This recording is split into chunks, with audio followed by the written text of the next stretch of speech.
bagaimana dong boleh?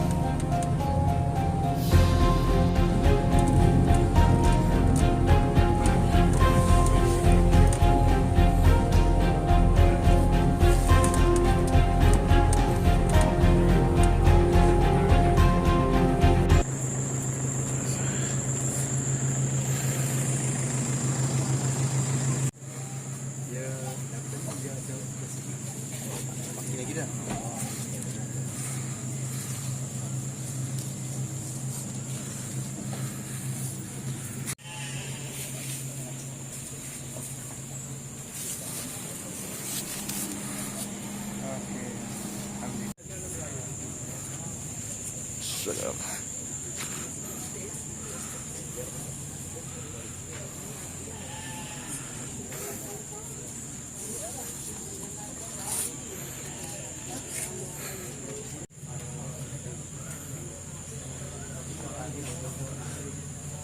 Yang habis pertama lah di bumi Papan Darussalam ni, sebelum bertukar kerajaan daripada kerajaan Siam kepada kerajaan Islam. Jadi inilah makam Syekh Said Babusail Al-Yamani, ataupun sebut nama Tok Pasai. Dan Tok Pasai, jadi kisah beliau ni asal daripada Hadramaut Yaman. Dikatakan beliau sampai ke tanah Kepau ni sekitar tahun 1427. Sebab hati lah kita kata gitu. 1427 kau 1472 kau dia kau sudah tahun itu bagi tu. Dia pada zaman tu dia pergi ke Pasai dulu, Pasai Aceh. Kan? Pasai Aceh tu baru dia mai ke sini. Dan ada yang mengatakan beliau pernah pergi ke Kedah, duduk kejap ke Kedah tu, sampailah ke sini. Jadi sebab beliau pada Pasai tu sebut nama Tok Pasai. Tapi asalnya daripada Yaman, Hadramaut Yaman, seorang pendakwah dan pedagang.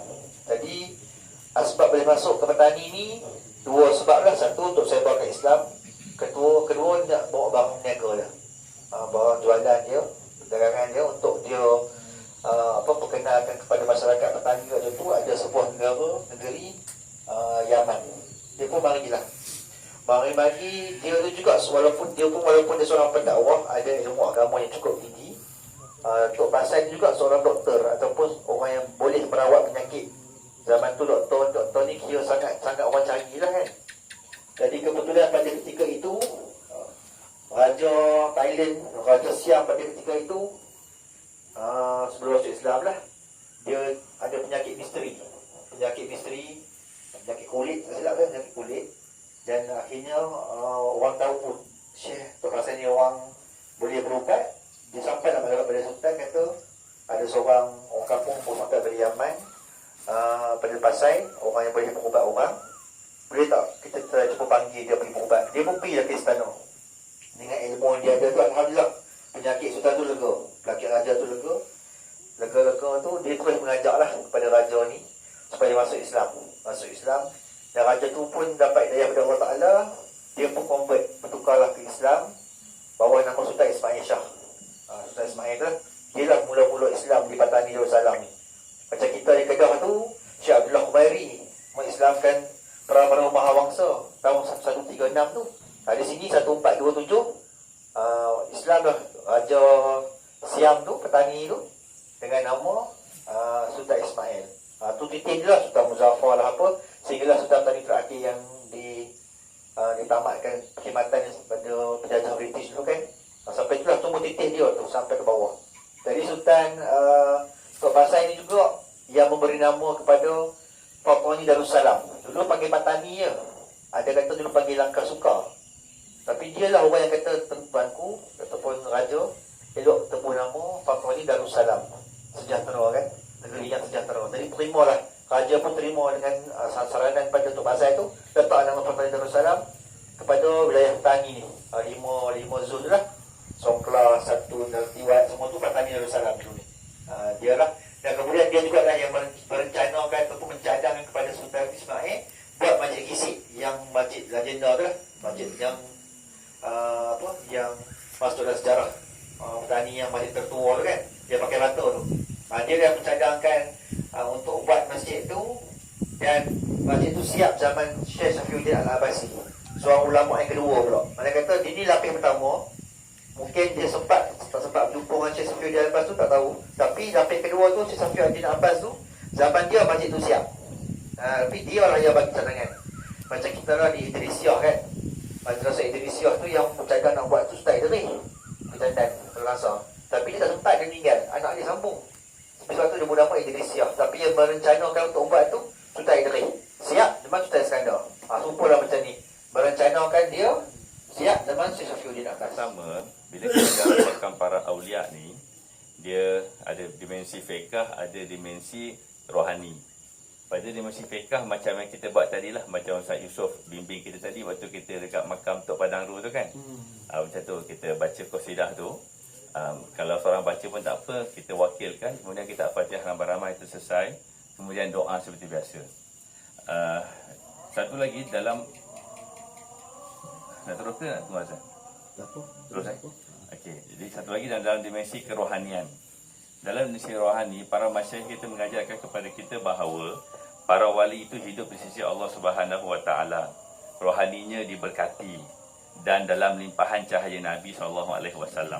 Jadi apabila kita menjarahi para wali dalam seni bimbingan rohani, yang konsep kita adalah aku tenggelamkan rohaniku dalam keberkatan rohaniyah sahibul maqam sipulan bin sipulan. Supaya mudah-mudahan keberkatan yang aku berikan kepadanya turut sama menerpa kepada rohaniku. Macam tu dia macam keyword dia, tenggelamkan rohani kita dalam keberkatan rohaniyah sahibul maqam itu. Tok Padang Ru begitu. Kemudian bila kita tafakur dan kita kosotkan begitu, maka baru kita memanjatkan doa. Ya Allah, dengan keberkatan yang aku berikan kepadanya, berkati diriku. Dengan keberkatan yang aku berikan kepadanya, makbulkan doaku. Begitu. Itu tawassul. Jadi dia bersifat kita penyerahan ke situ. Jadi maknanya begitu. Dan kalau setengah guru-guru yang bimbing saya pula, tidak sayugia pula kita nak doakan Allah ampuni dia, Allah berkati hidup dia, Allah berikan dia begini. Dia tak kena. Sebab dia dah selamat dah tu. Di sisi Allah Ta'ala hidup. Bahkan kalau lebih dalam lagi, ya Allah, rohaninya hidup di sisimu. Rohaniku sekarang dalam jasmaniku, tapi mati daripada memandangmu. Maka sebagaimana engkau hidupkan rohaninya di sisimu dengan cahaya Nabi SAW, engkau hidupkan juga rohaniku sekarang ini, supaya aku sentiasa tersyuhud kepadamu, ya Allah. Maka kita diam kat situ, diam. Maka bila jarah maqam ni, dia masuk dalam bahagian ihsan, iaitu tasawuf, iaitu untuk musyahadah, memandang dan muraqabah, merasai dalam takbir dan dalam pandangan Allah Subhanahu Wa Taala. Kemudian kat situ akan ada yang disebut sebagai tafakur, iaitu kita berdiam. Bila berdiam tu, kalau saya nak bagi analogi, seperti kita mandi air terjun, Ustaz Negeri.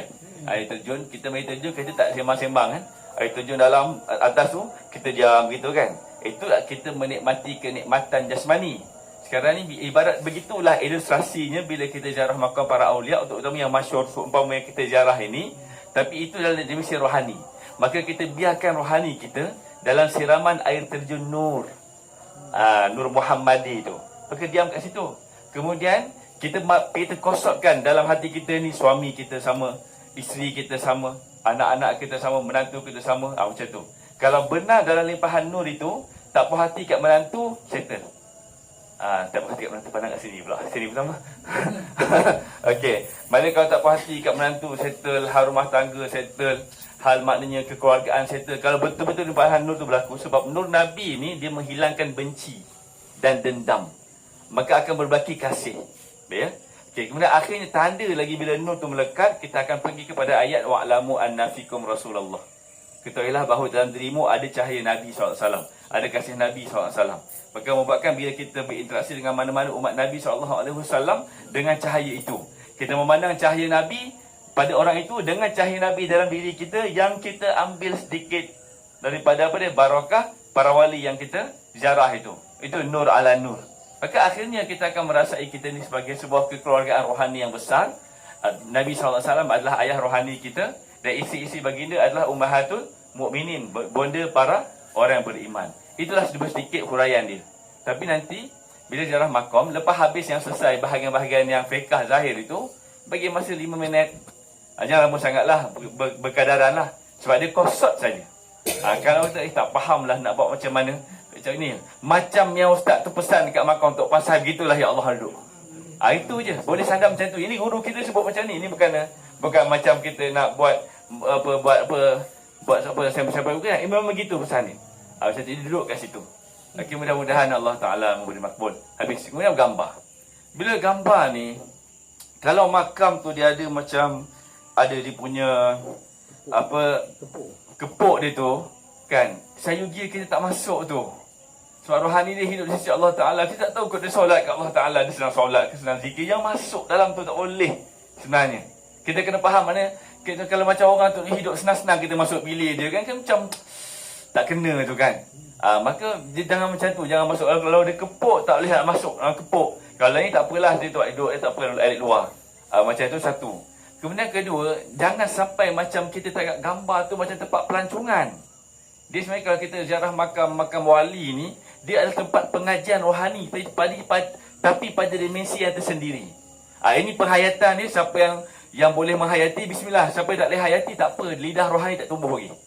Kalau lidah rohani dah tumbuh, dia akan faham apa yang saya cakap ni. Dia bukan seperti macam kita ziarah tempat bersejarah yang biasa-biasa, bukan.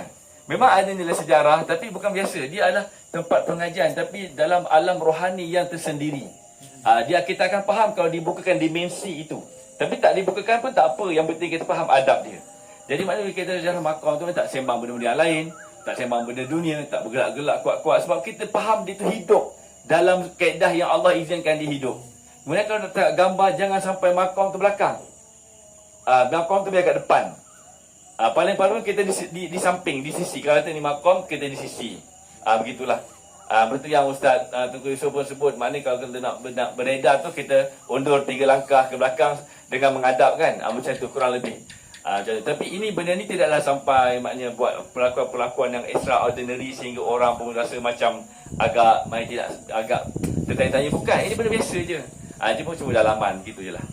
Kurang lebih begitulah. Kemudian yang ketiga, bila Ustaz Tengku ceritakan tentang manakib. Okey, tentang manakib ni, kan zikrul mukminin tatanazalur rahmah, itu kurang lebih dia punya bidalan dia.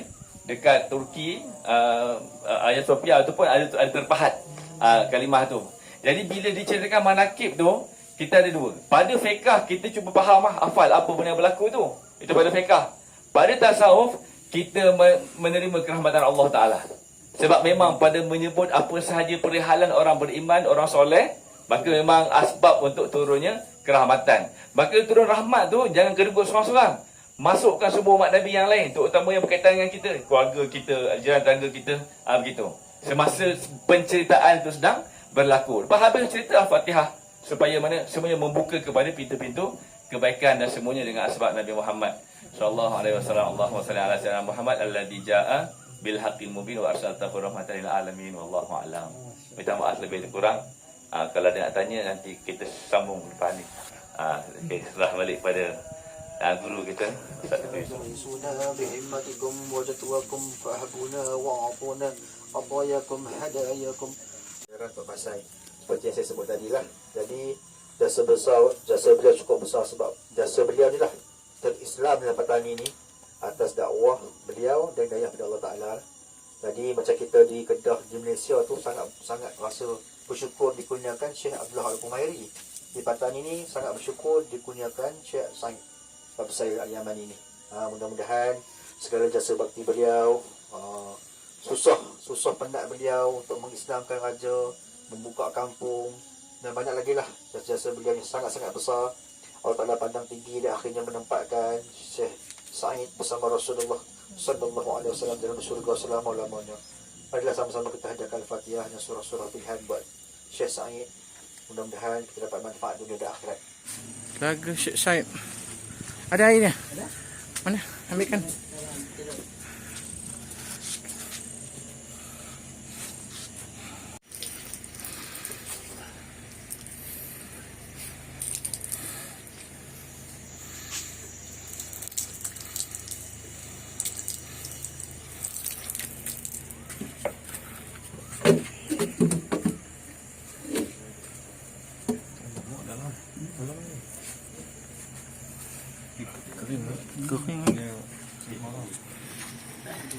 Kering air dah.